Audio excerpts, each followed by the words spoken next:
नमस्कार, मी विनायक पाचलत आणि थिंक बँकच्या बिहाइंड द सीन्स मध्ये तुम्हा सगळ्यांचं मनापासून स्वागत. आज आपण बोलणार आहोत वैद्य डॉक्टर परीक्षित शेवडे यांच्याशी. ते MD आयुर्वेद आहेत आणि आयुर्वेदाचा प्रचार प्रसार हा त्यांचा एक प्रमुख भाग राहिलेला आहे आयुष्याचा. 500हून जास्त व्याख्यानं त्यांनी दिलेली आहेत. ABP माझा किंवा इतर वृत्तवाहिन्यांवर आपण कित्येकदा त्यांना रात्रीच्या डिबेट्स मध्ये बघितलं असणार आहे वेगवेगळ्या विषयांवरती बोलताना. आज मला त्यांच्याशी बोलण्या पाठीमागं 2-3 कारणं आहेत. आपण गेले काही दिवस कोरोना संबंधित ज्या वेगवेगळ्या मुलाखती करतोय, या सगळ्यामध्ये एकूणातच आयुर्वेदाची भूमिका काय याच्याविषयी लोकांच्या मनात प्रश्न आहेत.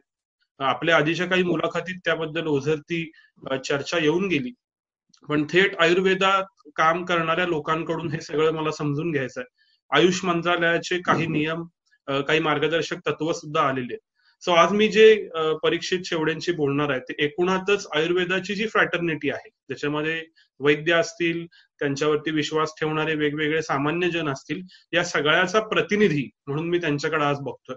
परीक्षितजी, माझा पहिला प्रश्न तुम्हाला असा आहे की खरंच कोरोनावरती आयुर्वेदात औषध आहे का? चांगला प्रश्न आहे, पण मजेची गोष्ट अशी आहे की कोरोनात आज कुठल्याही पॅथीकडे औषध आहे का? आपण सगळेजण, सगळीच मेडिकल सायन्सेस आत्ताच्या घडीला एकाच नावेमधून प्रवास करतोय. आत्ताच्या घडीला कोणीच हा दावा करू शकत नाही की आमच्याकडे ह्याच्यावरती औषध आहे. त्याचप्रमाणे आयुर्वेदाची देखील तीच भूमिका आहे की आत्ताला कोरोनामध्ये औषध आहे का, याचं स्ट्रेट फॉरवर्ड उत्तर ऍज ऑफ नाव नाही, अशाच पद्धतीने ते दिलं गेलं पाहिजे.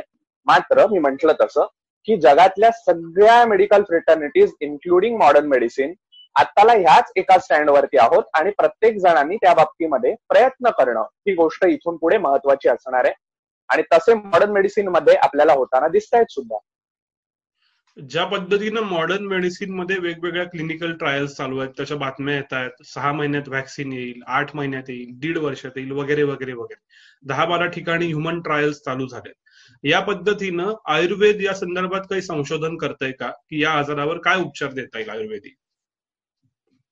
नक्कीच. आता महत्वाची गोष्ट अशी आहे की ज्यावेळेला हा सगळा भाग चालू झाला, एकंदरीत कोरोनाचा प्रादुर्भाव व्हायला लागला, त्यावेळेला एक महत्वाची गोष्ट अशी झाली की आपल्याकडे केंद्र शासनाद्वारे देखील किंवा राज्य शासनांमध्ये वेगवेगळ्या पद्धतीने एपिडेमिक ऍक्ट हा लागू करण्यात आला.